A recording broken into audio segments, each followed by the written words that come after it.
Hi, everyone. Welcome to Lurking for Legends, a live video cast where we talk with people from all walks of the publishing industry. I'm Christy Stratus, historical fantasy and historical suspense author, and my amazing co hosts are epic fantasy author Richard H. Stevens and science Hello. fiction author David M. Kelly.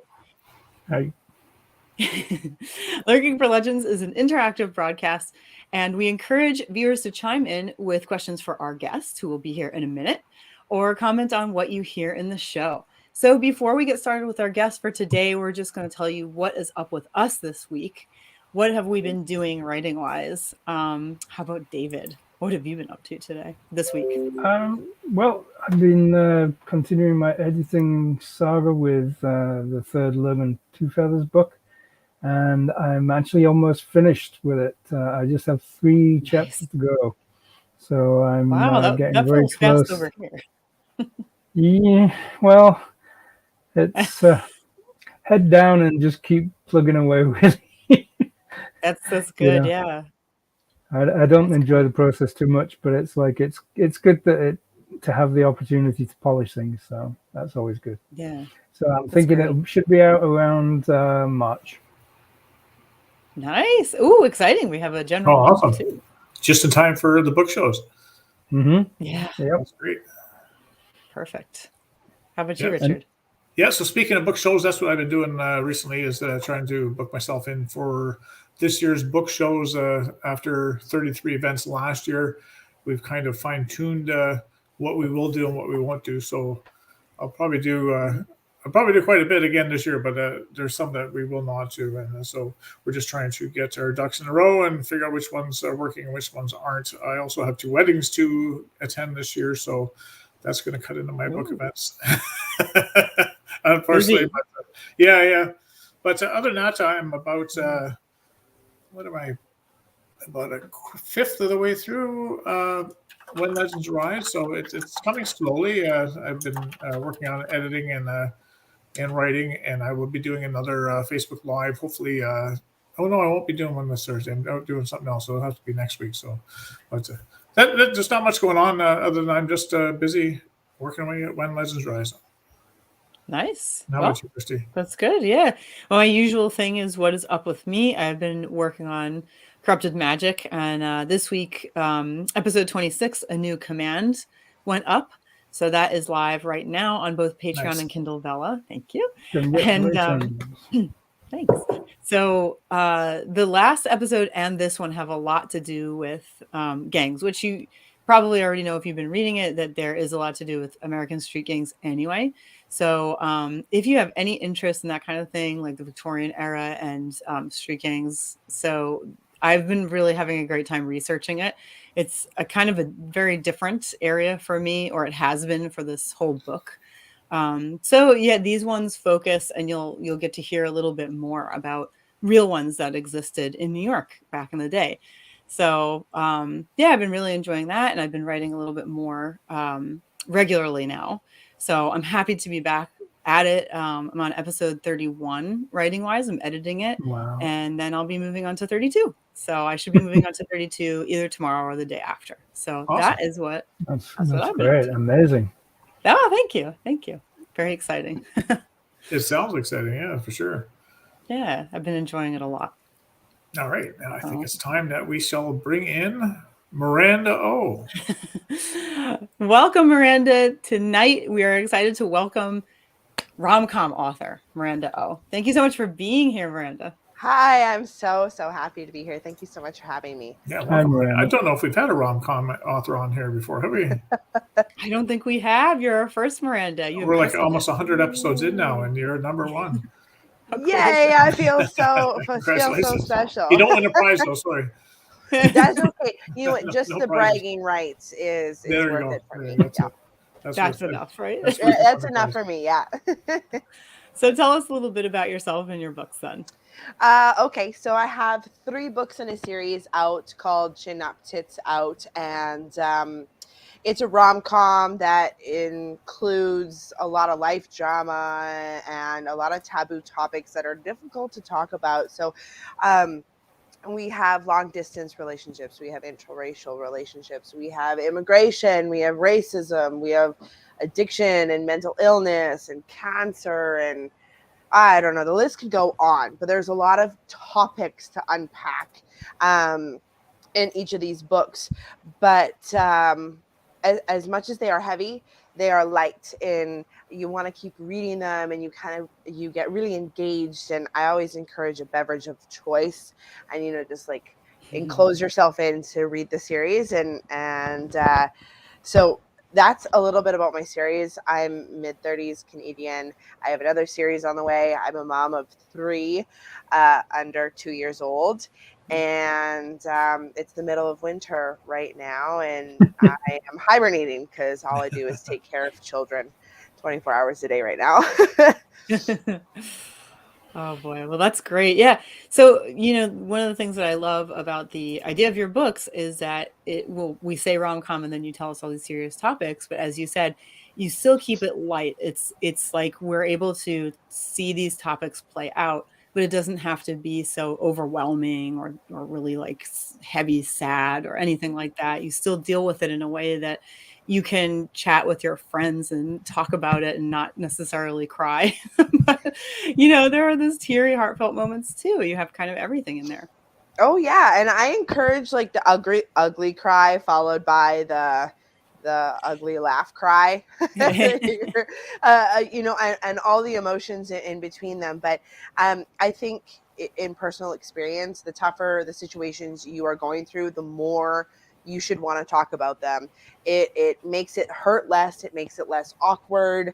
It makes it easier to process sometimes. 'Cause sometimes you're just in the thick of it and you're barely staying afloat, and if you were to explain it to just that one person, maybe they could offer a perspective or an olive branch or an angle or a view or something that you hadn't thought of before, that's kind of gets you a help out. Maybe you're not treading underwater up to here, you're treading underwater with your neck out this time. um, and I mean, that's for me, that's what I found that works.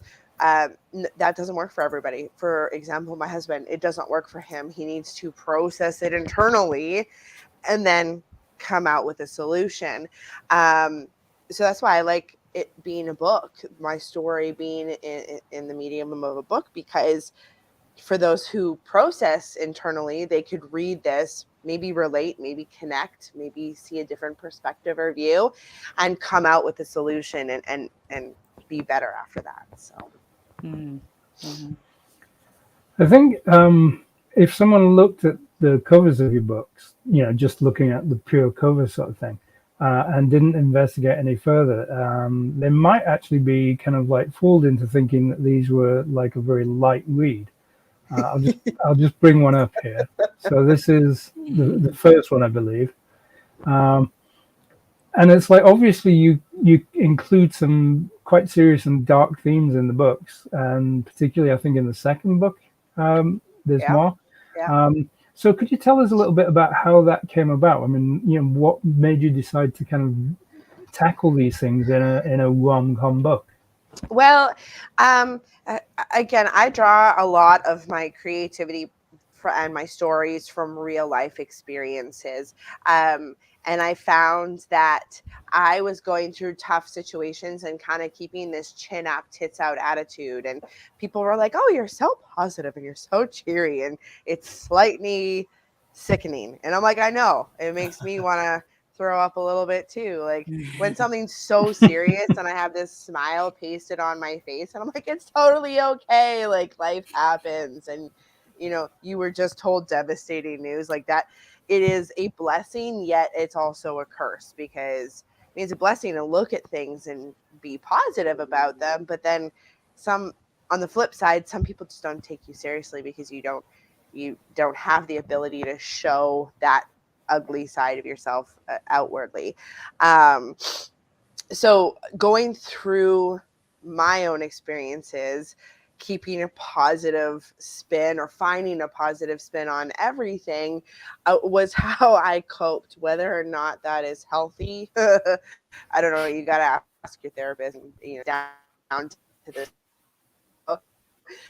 But it was what I did. to go through certain facts. You know, something like hold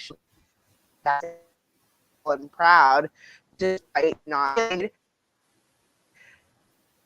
helped me. I was like, you know what, if it helped me, maybe it might help somebody else. And here's all my story.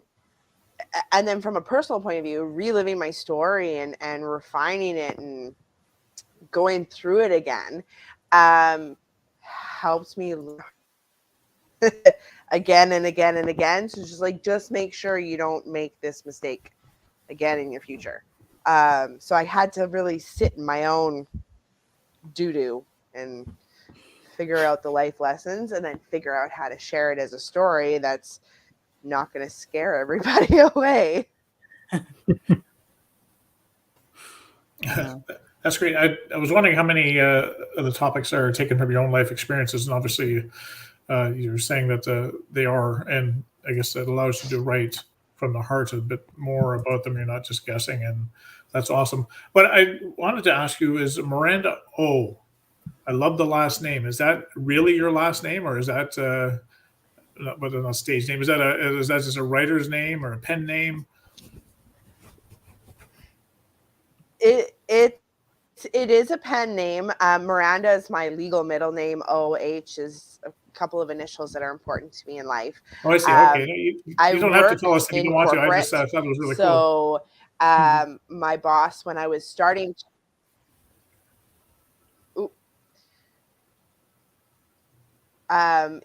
when I started to write, my boss was like, I just don't want your name and tits, Chin Up Tits Out, to be in the same sentence when it comes to our company. And I said, that's right, that's fair. So you pay to keep my roof over my head, my books do not. So you win, and I'll come up with a pen name. Well, I think it worked out for you because that's an awesome name, Miranda Oh. That's great. Easy to remember. Thank you. Yes, exactly.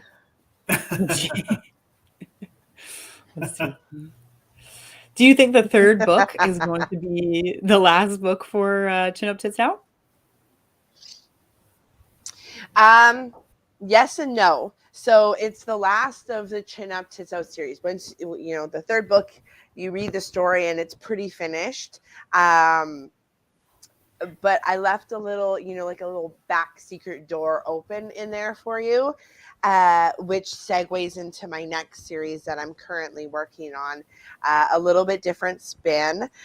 Instead of drawing, exclusively from my experiences, I interviewed 100 women from around the globe. I think it was like 24, 26 different countries, and ranging from the ages of 18 to 60.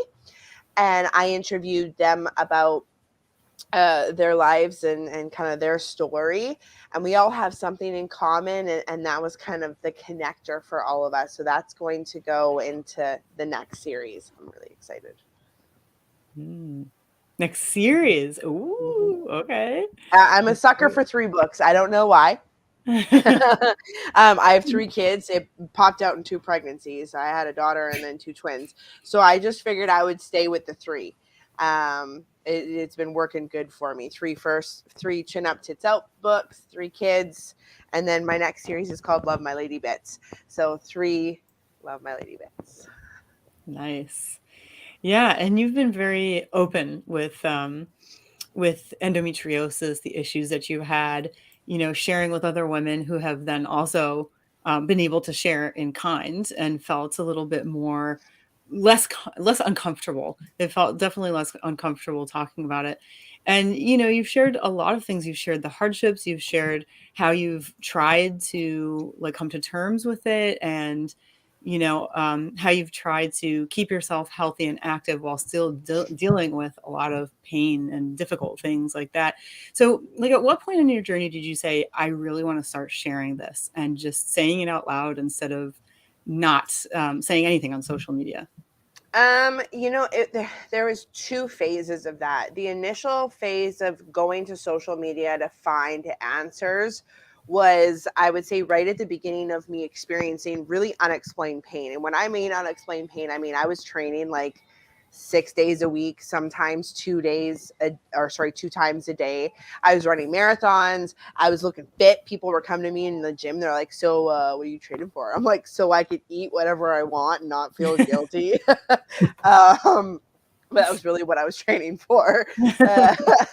And then all of a sudden I was bedridden. Like it flipped just one day.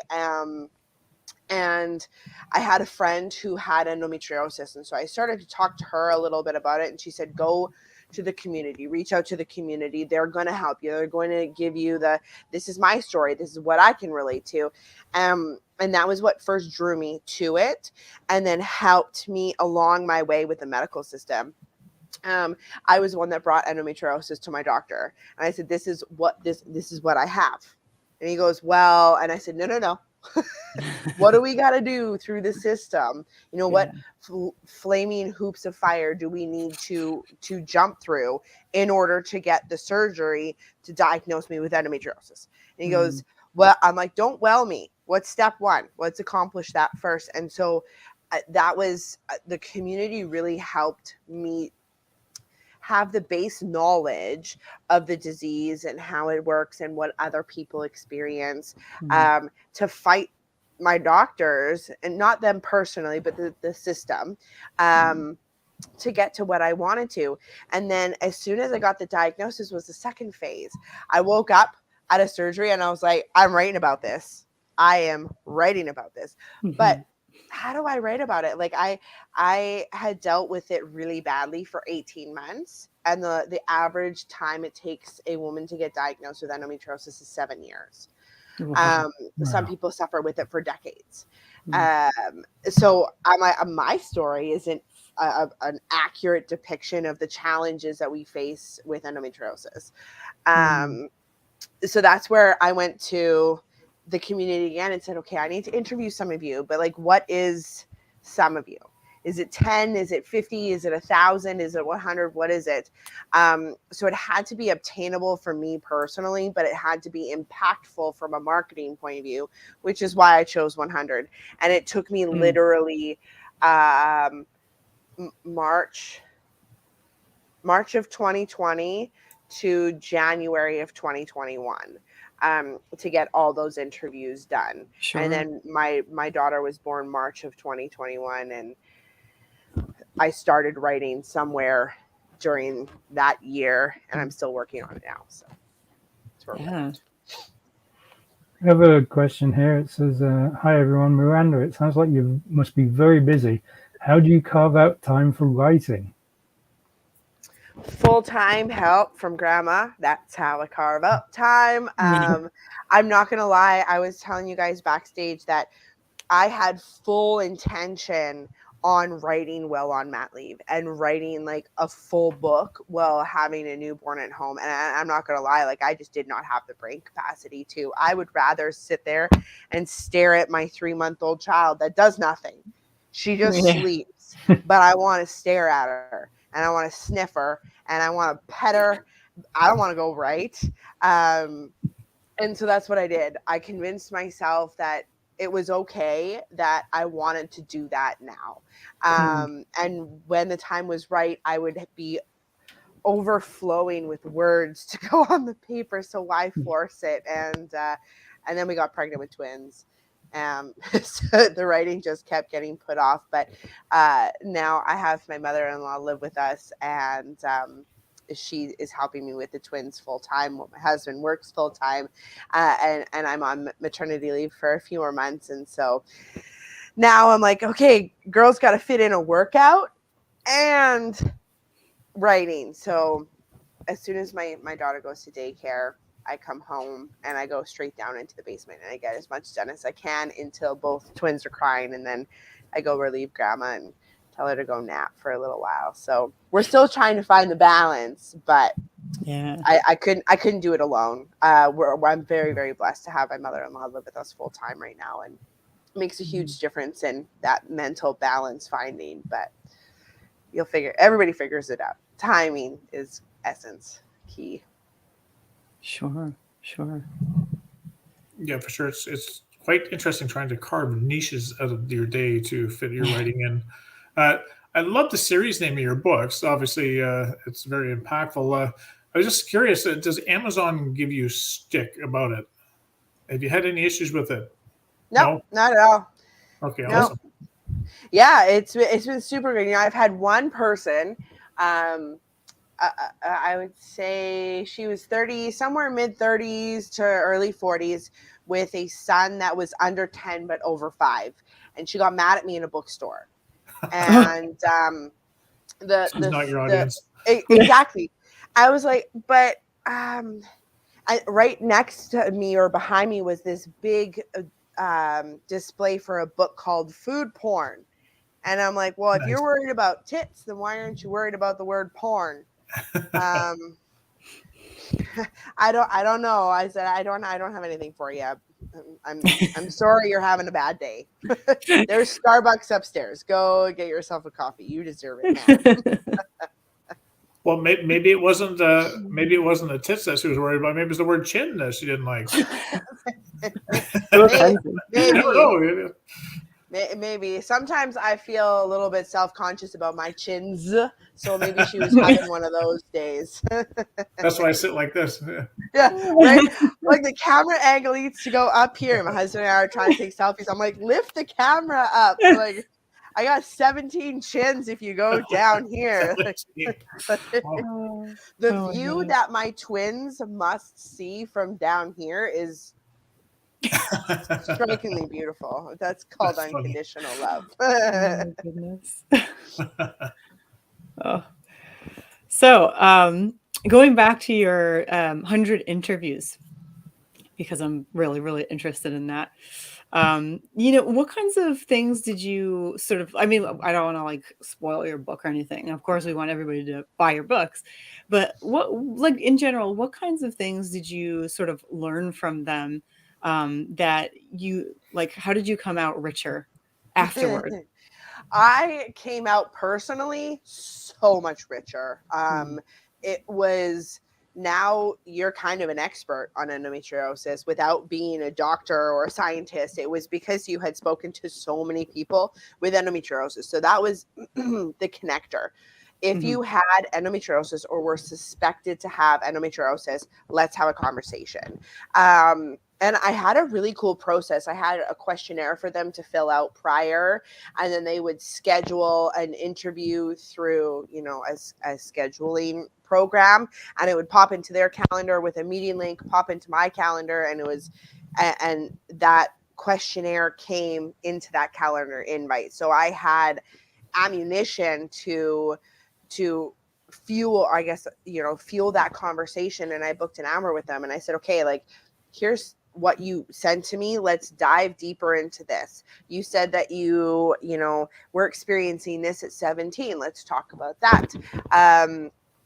And I would just take notes and record the entire interview. And it was a massive undertaking. But those conversations were very laid back for most of the time. It was just like, hey, girlfriend, let's talk about some really serious stuff, and let's talk about some not so serious stuff.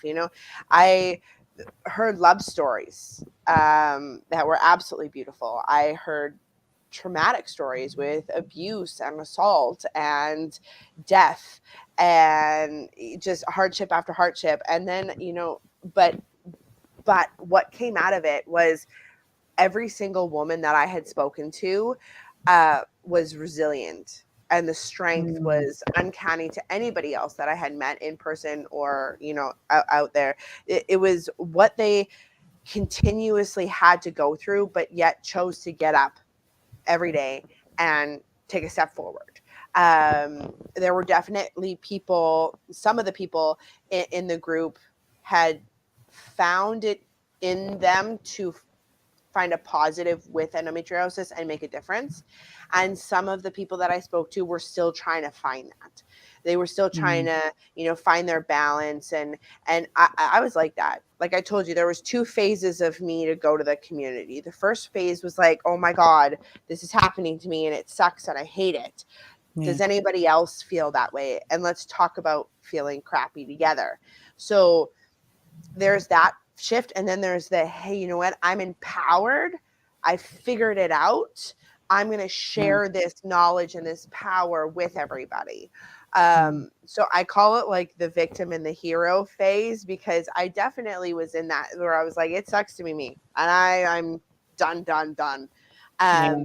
Then I got the diagnosis and I was like, girl knows her body. Yeah.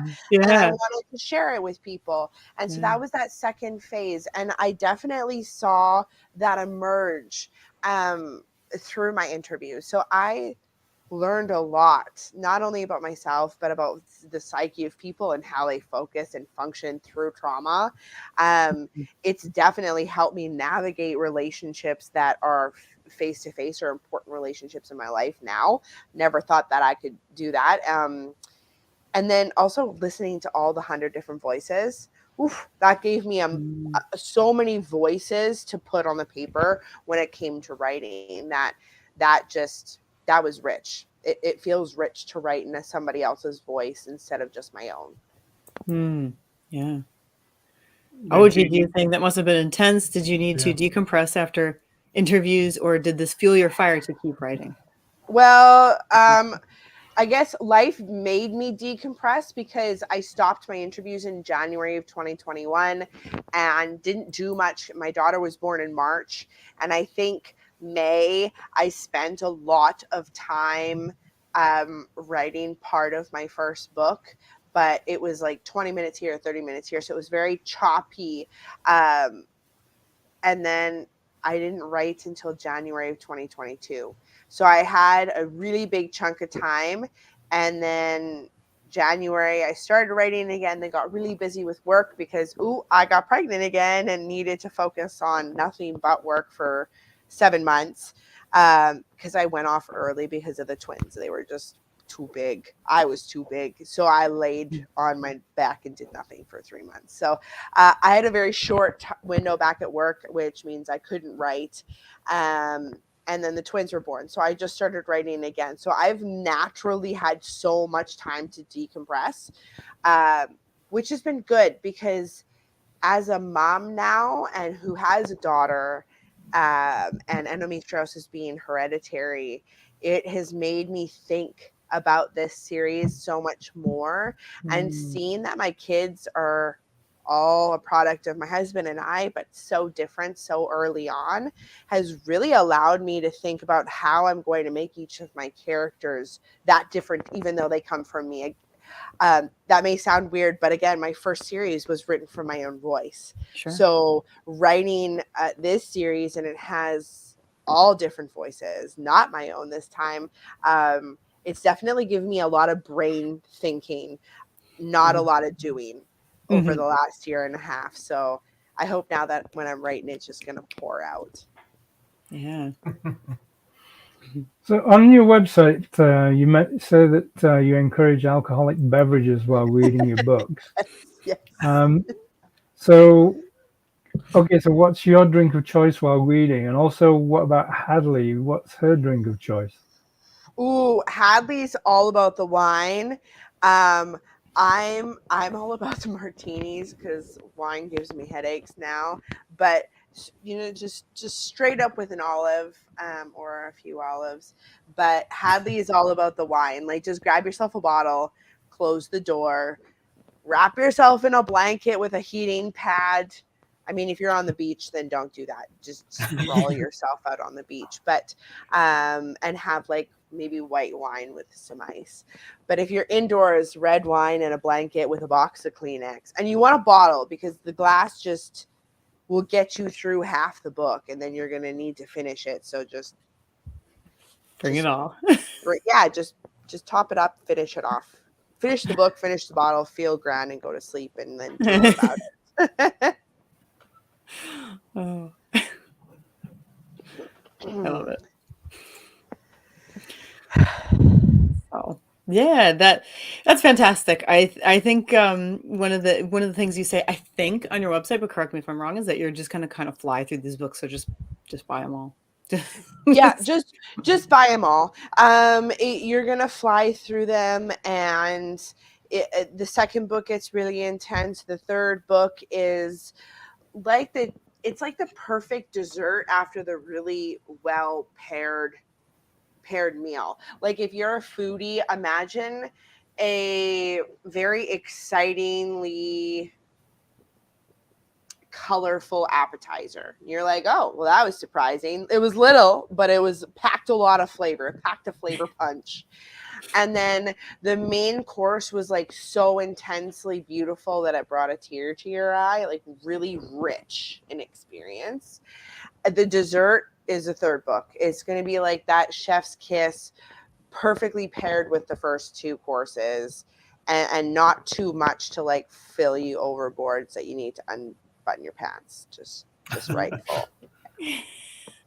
Would you compare your, because it's rom-com, would you compare it to any particular like rom-com movies, or did any particular rom-com movies inspire you, like your style or anything? How you wanted to tell the story? I would say the style that I was aiming for at the beginning when I sought out to write my story was something along the lines of, how can I be Carrie Bradshaw and Bridget Jones's Diary, somewhere in the middle, but not nearly as glamorous as Sex and the City, and probably a little bit more extreme version of Bridget Jones' Diary, just a little bit more extreme in the sense of you're talking about a little bit more serious topics and a little bit rawer. But yeah, that was definitely the path that I tried to take from, and then create my own, my own path through that. Of course, yeah. I could see that too. I can see that combination. Right, yeah, you edited one or two. Yeah, I can't remember. But yeah, so you can see that. Oh, I'm glad I'm not off with that. No, you're not. You're definitely It's hard not. to sometimes talk about your own writing. I understand that. So Miranda, I mean, just kind of following on from that a little bit, it's like if your books were turned into a movie, who would you pick to play Hadley? Who would you choose to, subject to alcohol poisoning?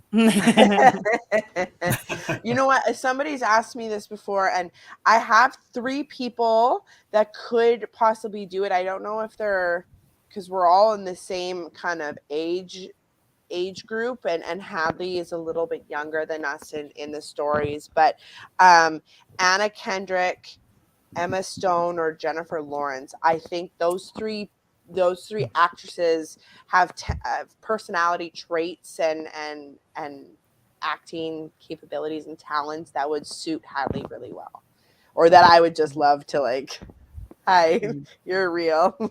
I'm not weird. I'm just gonna gaze at you awingly right now, like, holy, yeah. Those 3 women would be who I would approach. Awesome. It's going to go back to what you're talking about, your wine and your blanket, and I think you've already answered this, but we're going to ask you anyway. JD wants to know, what drink would you pair with the books? Oh yeah, I would definitely do. I would suggest a wine. Yeah. And red wine for like book 1, 2, and like a good Chardonnay for book 3. Nice. All right, so now we're going to invent your own drink. If you made an O cocktail, what would it include? Oh. And he's even got the name for it for you. Oh, God. That's actually funny. You know what? If you threw ginger in there somewhere, because I don't know why, but ginger's like good but spicy. Yeah. Like delicious but spicy and healthy for you, but like it throws a kick. Yeah, something with ginger and a cusp. I don't know. Yeah, I'm just making noises right now. But yes, you got it. I got it. I liked it. That's funny. A cosmopolitan, yes. It's actually perfect. Oh my goodness. So I don't know if you answered this before. I know you started writing these when you're going through what you did.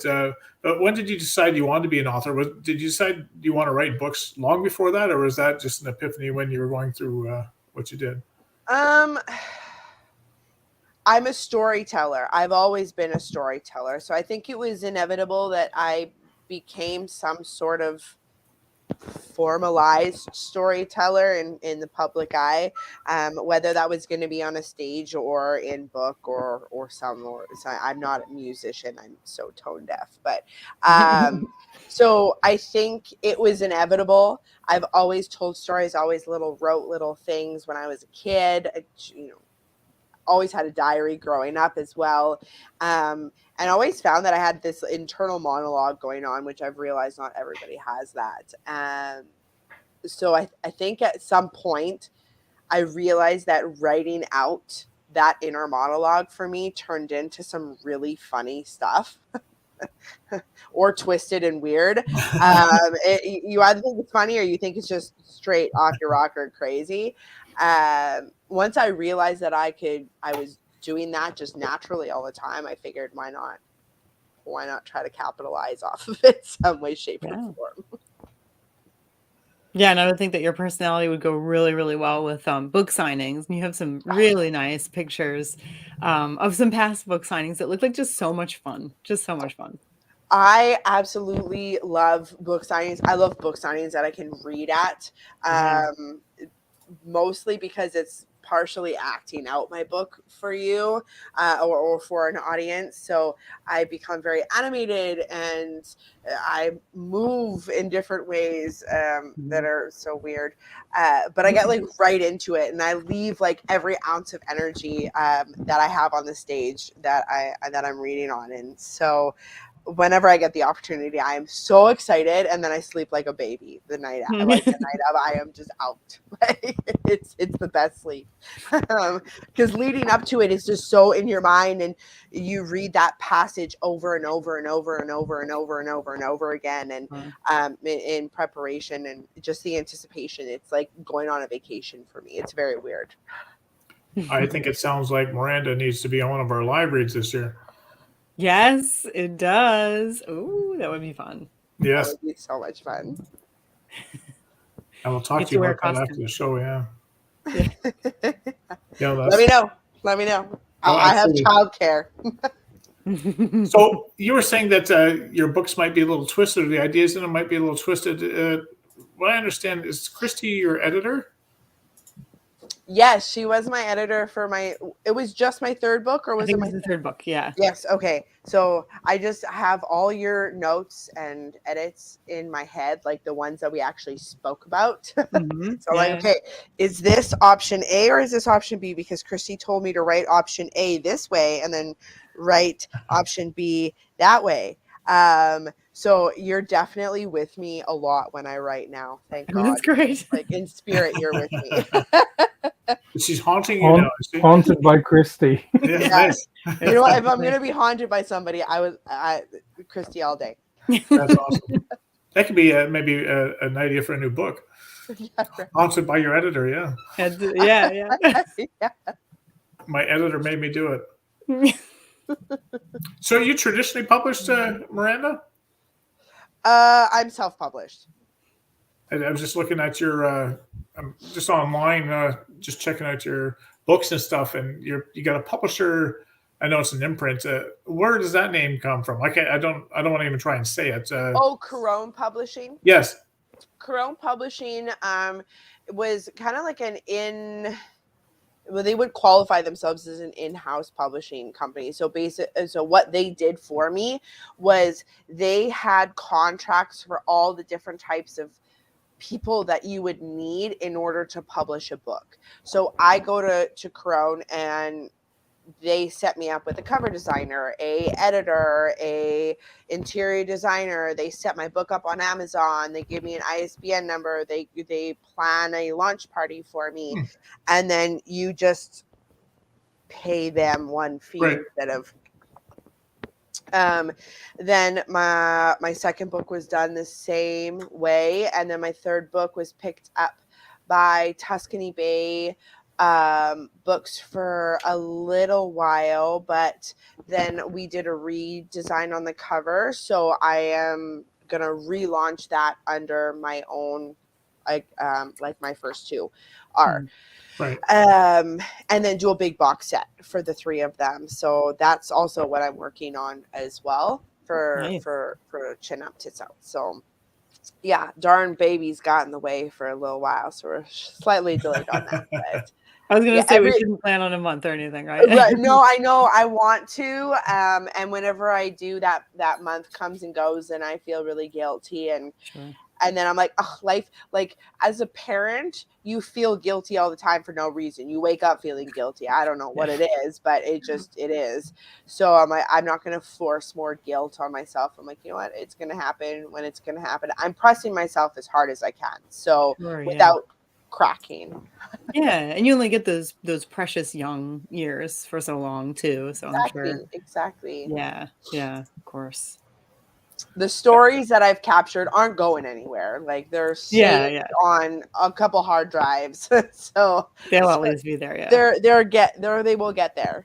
Yeah. That's good.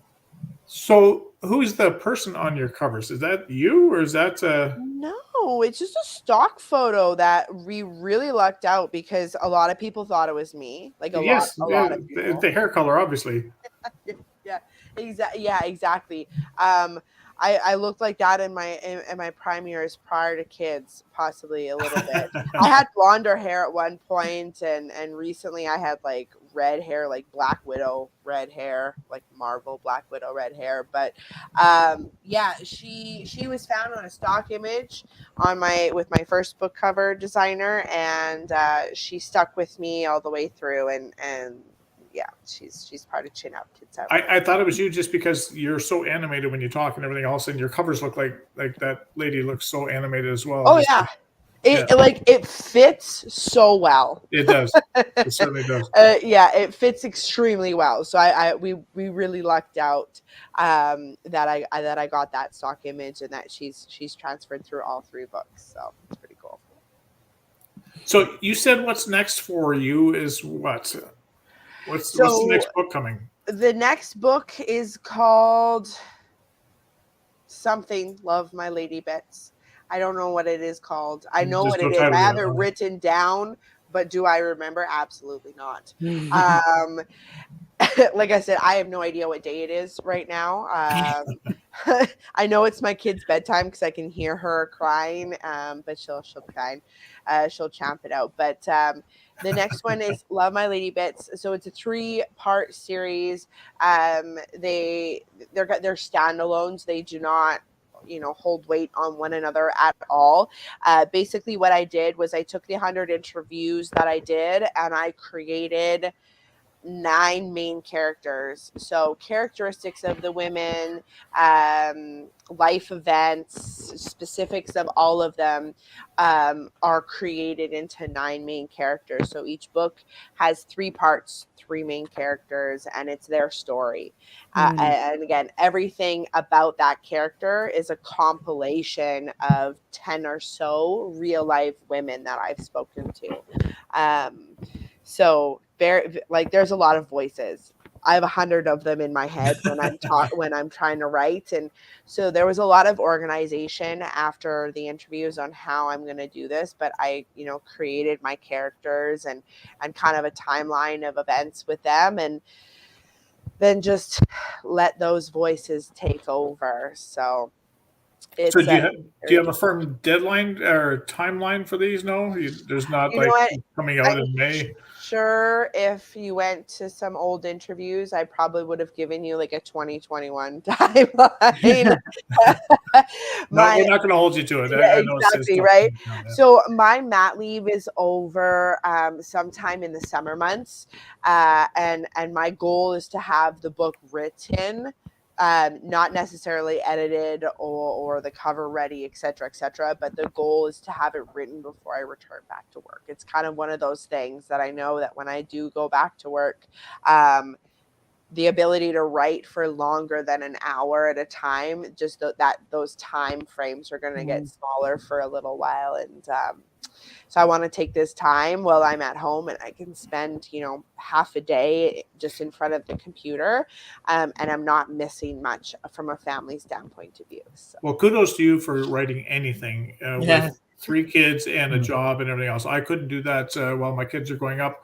I didn't publish my first book until my kids are gone and I left my full-time job. So kudos to anyone who can actually write a book when life is actually happening around them. So congratulations on that. Thank you. Just before we say goodbye to you, where can we find your books? So you can find right now book 1 and 2 on Amazon. Just type in Chin Up Tits Out or Miranda Oh.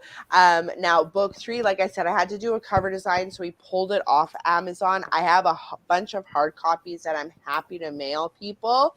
And you can find me on Instagram, Facebook, or my website. My Instagram is right here. And just shoot me a DM or an email and with your address, and I'm happy to send you one that way as well. Or you can wait, hopefully over the next coming months, while I'm finishing up this book, I'm able to get the box set out and relaunch book 3 with its new cover. So awesome.